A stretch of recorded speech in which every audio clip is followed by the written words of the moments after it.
মাছকে যখন আদার দেওয়া হয়, আপনি যখন পানির মধ্যে বড়শি নিক্ষেপ করেন, তখন একটা মাছ ধরার জন্য আপনি চেষ্টা করেন। ওই মাছটা নিচ থেকে জানে না যে তাকে যে খাবার দেওয়া হচ্ছে, ওই খাবারটার মধ্যে যখন সে লুকমা গ্রহণ করবে, তখন মালিক তাকে উপরে টেনে নিয়ে আসবে। তারপর তাকে কাটা হবে, তাকে আগুনের মধ্যে জ্বালানো হবে। ওই চিন্তা কিন্তু করে না এবং সে জানেও না। কিন্তু ওই লোভের কারণে সে কি হয়, মালিকের কাছে চলে আসে, তাকে কাটা ছিঁড়া করা হয় এবং আগুনের মধ্যে জ্বালিয়ে তাকে খাওয়া হয়। ঠিক তেমনিভাবে আল্লাহ রাব্বুল আলামিন আমাদেরকে আমাদের দুনিয়ার পর আমাদের কবরে যেতে হবে।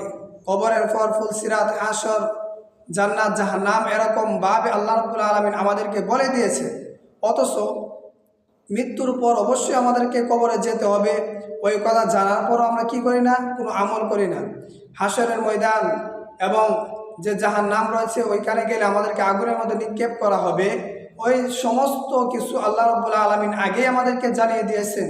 অথচ আমরা কি করি, দুনিয়ার পিছনে আজকে ব্যয় করতেছি। দুনিয়ার পিছনে ব্যয় করে আখিরাতকে ভুলে গেলাম। শুধু আমাদের ভিতরে লোভ, দুনিয়া কিভাবে উপার্জন করা যায়।